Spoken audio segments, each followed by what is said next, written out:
President Trump frequently says the U.S. and its allies have turned the tide in the battle against ISIS, especially in the Middle East. But there's another concern much closer to home. In the last few weeks, the U.S. government announced sanctions against two men for providing support to ISIS. Both were from a small Caribbean island near America's shores. And to the surprise of many, it's become a hotbed of support and recruitment for the terror group. From the battlefields of Syria to Iraq, in the fog of war, it can be difficult for American forces to know exactly who they're up against, since foreign fighters supporting ISIS have come from all over the world. Here, on this tiny Caribbean island, a not-so-small secret. In relation to its size, Trinidad and Tobago has sent more foreign fighters overseas than any other Western country. We went to this tourist destination just off the coast of Venezuela to find out why. Are there those who have gone that you're aware of as foreign fighters? There are those who've gone and joined the battle, of course, all right? And those individuals, I know some of them. Umar Abdullah is a self-proclaimed Muslim leader in Trinidad, accused of once helping to radicalize young men. Do you believe it's okay for them to go overseas and take up arms against American interests? If, in the case where America is fighting our Muslim brothers and sisters in different countries, and individuals decide to leave and go there and to fight against the American soldiers, that's their call, right? A lot of people hearing that, especially back in the United States, would find that a detestable comment. They wouldn't be okay with any of what you just said. So does the American people, the American government wish that when they go into a country and invade a country and starts fighting the people there, the people should just lay down and, kneel before them and surrender? That's what they expect that's going to happen? That's not going to happen. Let us be real. People are going to fight back.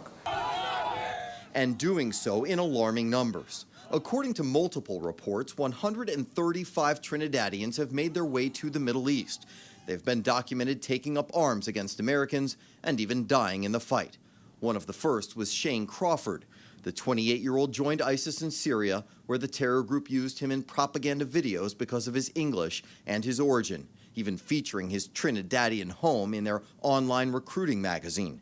Imam Moreland Lynch says he knows half a dozen men like Shane who have since joined ISIS overseas. He was quiet, but you never know a man quiet what they're planning and what they're thinking and who giving them the school or taught, who is teaching them and who is training them. Lynch preaches a different message, one of peace. He is critical of ISIS and its followers on the island. One of them, he says, retaliated, shooting and killing his 22-year-old son, Akmal. That was 3 years ago. The problem, he says, has only grown. Some people have reported 135 Trinidadians have left and gone overseas as foreign fighters. Do you think that number is high, low, accurate? I feel more than that. You feel it's more than 135? Yeah, I feel more than that. Because the Attorney General and the government seems to think it's a relatively low number. No, it's huge. I don't know where he getting the estimate from. It's huge. That, of course, is on a population bed of 1.4 million citizens, but sometimes statistics don't really let you know the phenomenon. You can say 100% of a teacup, or you can say 100% of the ocean. While Trinidad's Attorney General, Faris Al-Rawi, downplays the numbers, he doesn't trivialize the threat. And under his watch, the government has passed stricter new anti-terrorism laws and frozen the assets of 356 individuals and entities. I can tell you that we have put it on steroids. We've really ramped up the production. I think we're headed in the right direction. Terrorism mutates. You must be always nimble and always prepared. We will not stick our heads into the sand and pretend that the phenomenon is one that can avoid us simply because we're a beautiful people and wonderful Caribbean island. The danger isn't just abroad. This February, Trinidad's law enforcement, with U.S. support, thwarted a plot to attack the island's biggest annual festival, its Carnival. The American embassy was also a target. Police and security specialist Paul Narhus has long been monitoring the spread and actions of ISIS sympathizers here. He claims they're gearing up. And what I've noticed or I've observed in Trinidad is that the gangs now are starting to look less like gangs and more like terrorist cells or insurgent cells, because the type of weapons they have, the amount of ammunition they have stockpiled. They've been finding grenades all around. They've been finding AK-47 rounds. AR-15 is the new pistol now. To them, they all gangs have a stockpile of automatic weapons. So the street violence now is beginning to resemble insurgency. Does the government have a grip on what's happening here? No, not at all. The government does not have a grip. The police service does not have a grip. Just how severe the problem is and how prevalent recruitment may be differs depending on who you ask.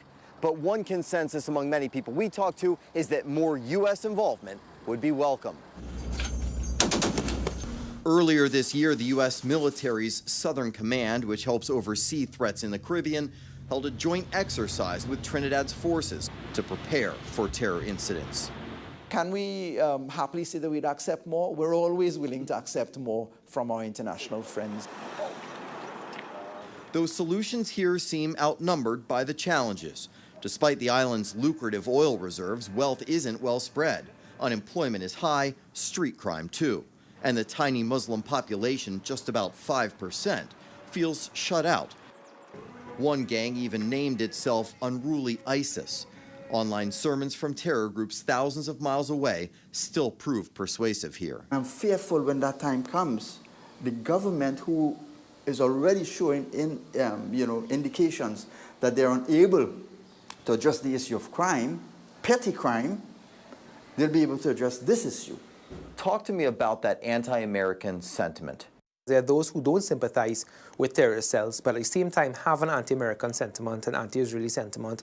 And, because we see what's going on in the world, we see certain injustices done by first world nations. And that's what's driving some of this recruitment?